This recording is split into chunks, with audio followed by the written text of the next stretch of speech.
Hello and welcome to Bags of Action. My name is Pete and this is a 5-minute Bags of Action review of Le Mans 66, or as originally known, Ford versus Ferrari. American car designer Carroll Shelby and driver Ken Miles battled corporate interference and the laws of physics to build a revolutionary race car for Ford in order to defeat Ferrari at the 24 Hours of Le Mans in 1966. So Le Mans 66 was written by Jez Butterworth, who also wrote Edge of Tomorrow and Spectre, and John Henry Butterworth, who also co-wrote Edge of Tomorrow, and Jason Keller, who wrote Escape Plan and Machine Gun Preacher. It was directed by someone with a very good track record, James Mangold, who's done films like Logan, of course, The Wolverine, and he made his name really for Copland back in the day. This film stars Matt Damon and Christian Bale as Carroll Shelby and Ken Miles. Alongside them, you've got Jon Bernthal as from Baby Driver and The Punisher. You've got Caitriona Balfe from Outlander and Escape Plan. Josh Lucas from Alive, Hulk and The Guardian Angel more recently. Noah Jupe, who you may remember from A Quiet Place, Wonder and The Titan. And Tracy Letts from Imperium and also from The Sinner. Now, I love a good biopic, and it's no surprise, with so much talent in front and behind the camera, that this film did well at the Oscars. Matt Damon is great as Shelby, playing a slightly different character than used to him playing. And alongside him, Christian Bale puts in another of his truly transformative performances, totally inhabiting the role and making you forget the actor behind him.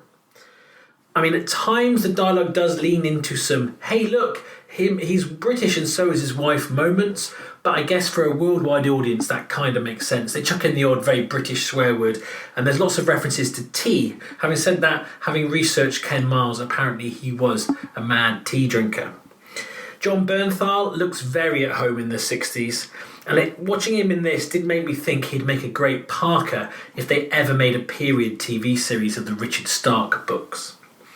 Anyway, above and beyond the acting and the pitch-perfect period details in this movie, the race scenes are what elevates this film even more. It almost reminded me of playing Gran Turismo back in the day or watching someone else play it. You really feel like you're in the car in each of the races, and it meant I spent much of the movie's runtime on the edge of my seat or with my heart in my mouth.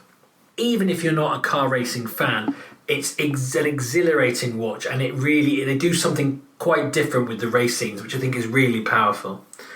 Now, like most biopics, there are two sides to the story here. On one hand, it can be a bit predictable. We know who's going to treat them badly, when they're going to start fighting back, etc. And in some ways, that's not just because it's a biopic, that's also to fit the archetype of most sports movies too. Then on the other hand, there are moments that caught me completely off guard, as you wouldn't write them in a fictional film. And those are the bits that had me running to Wikipedia to check the real story of Shelby and Miles, which in itself is fascinating. So all in all, this is a proper Hollywood movie, meticulously put together and well crafted, with some big name stars putting in some really strong performances. It isn't perfect, but what is? And the mix of melodrama and, as I say, the exhilarating race scenes, I think make it a must-see regardless. So with all that considered, I'm going to give Le Mans 66, or Ford versus Ferrari, 4 bags of action out of 5. Have you seen Le Mans 66? Do you agree with my assessment of it? Feel free to comment below or get in touch with us. You can do that on email, Facebook, or over on Twitter. We have new episodes coming out weekly alongside our full-length podcast. Don't forget to like and subscribe to our channel and hit that bell for notifications so you never miss any of our action movie content. Bags of Action will always be free, but if you'd like to buy us a coffee, you can do that at our Ko-fi page.